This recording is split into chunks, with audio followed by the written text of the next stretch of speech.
Welcome. Today we're reading the chapter Our Gang's Dark Oath of the novel Adventures of Huckleberry Finn. Now, sit tight and let's get into it. We went tiptoeing along a path amongst the trees back toward the end of the widow's garden, stooping down so as the branches wouldn't scrape our heads. When we was passing by the kitchen, I fell over a root and made a noise. We crouched down and laid still. Miss Watson's big nigger, named Jim, was sitting in the kitchen door. We could see him pretty clear, because there was a light behind him. He got up and stretched his neck out about a minute, listening. Then he says, "Who da?" He listened some more. Then he came tiptoeing down and stood right between us. We could touched him, nearly. Well, likely it was minutes and minutes that there weren't a sound, and we all there so close together. There was a place on my ankle that got to itching, but I dasn't scratch it. And then my ear begun to itch, and next my back, right between my shoulders. Seemed like I'd die if I couldn't scratch. Well, I've noticed that thing plenty times since.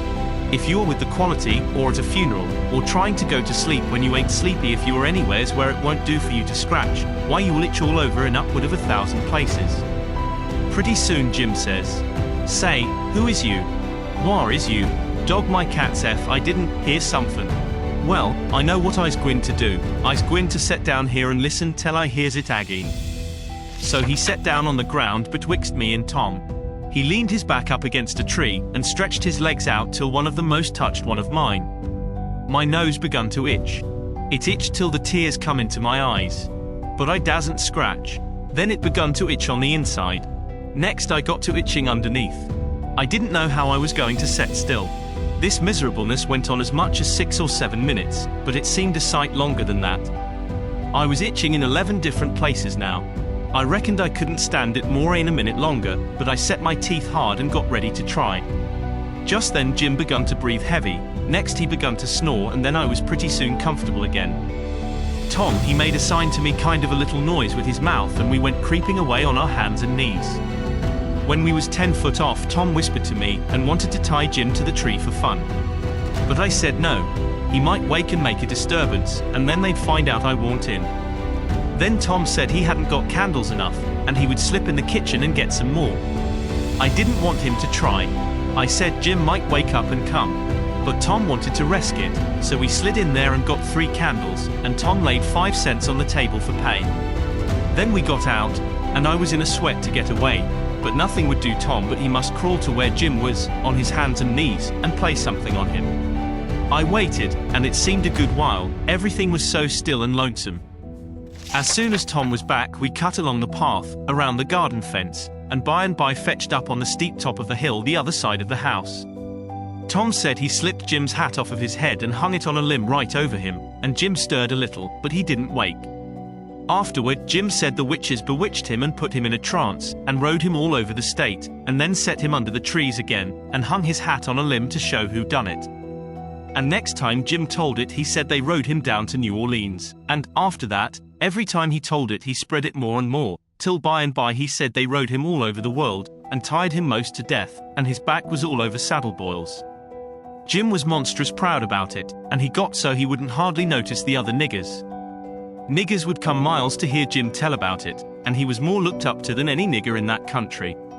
Strange niggers would stand with their mouths open and look him all over, same as if he was a wonder. Niggers is always talking about witches in the dark by the kitchen fire, but whenever one was talking and letting on to know all about such things, Jim would happen in and say, "What you know, 'bout witches?" And that nigger was corked up and had to take a back seat. Jim always kept that 5-cent piece round his neck with a string, and said it was a charm the devil give to him with his own hands, and told him he could cure anybody with it and fetch witches whenever he wanted to just by saying something to it, but he never told what it was he said to it. Niggers would come from all around there and give Jim anything they had, just for a sight of that 5-cent piece, but they wouldn't touch it, because the devil had had his hands on it. Jim was most ruined for a servant, because he got stuck up on account of having seen the devil and been rode by witches. Well, when Tom and me got to the edge of the hilltop, we looked away down into the village and could see 3 or 4 lights twinkling, where there was sick folks, maybe, and the stars over us were sparkling ever so fine, and down by the village was the river, a whole mile broad, and awful still and grand. We went down the hill and found Joe Harper and Ben Rogers, and 2 or 3 more of the boys, hid in the old tan yard. So we unhitched a skiff and pulled down the river 2.5 miles to the big scar on the hillside and went ashore. We went to a clump of bushes, and Tom made everybody swear to keep the secret, and then showed them a hole in the hill, right in the thickest part of the bushes. Then we lit the candles and crawled in on our hands and knees. We went about 200 yards, and then the cave opened up. Tom poked about amongst the passages, and pretty soon ducked under a wall where you wouldn't notice that there was a hole. We went along a narrow place and got into a kind of room, all damp and sweaty and cold, and there we stopped. Tom says, "Now, we'll start this band of robbers and call it Tom Sawyer's Gang. Everybody that wants to join has got to take an oath and write his name in blood." Everybody was willing, so Tom got out a sheet of paper that he had wrote the oath on and read it. It swore every boy to stick to the band and never tell any of the secrets, and if anybody done anything to any boy in the band, whichever boy was ordered to kill that person and his family must do it, and he mustn't eat and he mustn't sleep till he had killed them and hacked a cross in their breasts, which was the sign of the band. And nobody that didn't belong to the band could use that mark, and if he did he must be sued, and if he done it again he must be killed. And if anybody that belonged to the band told the secrets, he must have his throat cut, and then have his carcass burnt up and the ashes scattered all around, and his name blotted off the list with blood and never mentioned again by the gang, but have a curse put on it and be forgot forever. Everybody said it was a real beautiful oath, and asked Tom if he got it out of his own head. He said some of it, but the rest was out of pirate books and robber books, and every gang that was high-toned had it. Some thought it would be good to kill the families of boys that told the secrets. Tom said it was a good idea, so he took a pencil and wrote it in. Then Ben Rogers says, "Here's Huck Finn, he hain't got no family, what you going to do 'bout him?" "Well, hain't he got a father?" says Tom Sawyer. "Yes, he's got a father, but you can't never find him these days. He used to lay drunk with the hogs in the tan yard, but he hain't been seen in these parts for a year or more. They talked it over, and they was going to rule me out, because they said every boy must have a family or somebody to kill, or else it wouldn't be fair and square for the others. Well, nobody could think of anything to do. Everybody was stumped and set still. I was most ready to cry, but all at once I thought of a way, and so I offered them Miss Watson they could kill her. Everybody said, "Oh, she'll do. That's all right. Huck can come in." Then they all stuck a pin in their fingers to get blood to sign with, and I made my mark on the paper. "Now," says Ben Rogers, "what's the line of business of this gang?" "Nothing, only robbery and murder," Tom said. "But who are we going to rob? Houses, or cattle, or stuff?" "Stealing cattle and such things ain't robbery, it's burglary," says Tom Sawyer. "We ain't burglars. That ain't no sort of style. We are highwaymen. We stop stages and carriages on the road, with masks on, and kill the people and take their watches and money." "Must we always kill the people?" "Oh, certainly. It's best. Some authorities think different, but mostly it's considered best to kill them, except some that you bring to the cave here, and keep them till they're ransomed." "Ransomed? What's that?" "I don't know, but that's what they do. I've seen it in books, and so of course that's what we've got to do. But how can we do it if we don't know what it is?" "Why, blame it all, we've got to do it. Don't I tell you it's in the books?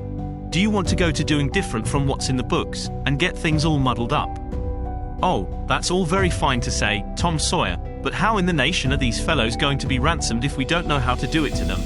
That's the thing I want to get at. Now, what do you reckon it is?" "Well, I don't know, but perhaps if we keep them till they're ransomed, it means that we keep them till they're dead." "Now, that's something like. That'll answer. Why couldn't you said that before? We'll keep them till they're ransomed to death, and a bothersome lot they'll be, too, eating up everything, and always trying to get loose." "How you talk, Ben Rogers.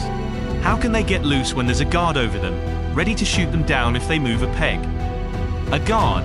Well, that is good. So somebody's got to set up all night and never get any sleep, just so as to watch them. I think that's foolishness. Why can't a body take a club and ransom them as soon as they get here?" "Because it ain't in the books, so that's why. Now, Ben Rogers, do you want to do things regular, or don't you? That's the idea.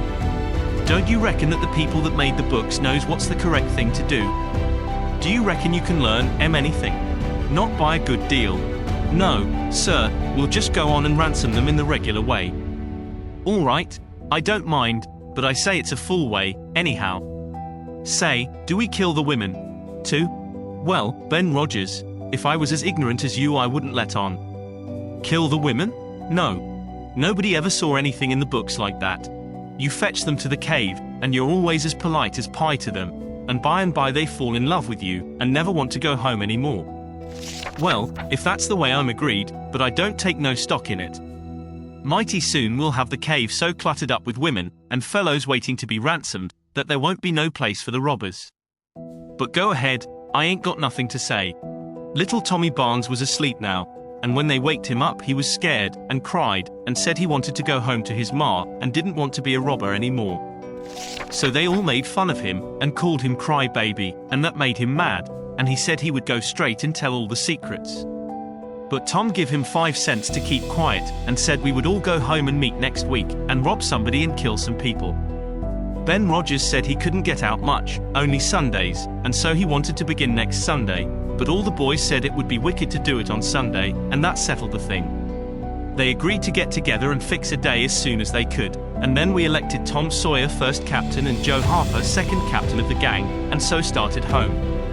I climbed up the shed and crept into my window just before day was breaking. My new clothes was all greased up and clayey, and I was dog-tired. Did you enjoy today's chapter of Adventures of Huckleberry Finn? Why not subscribe and ring the bell?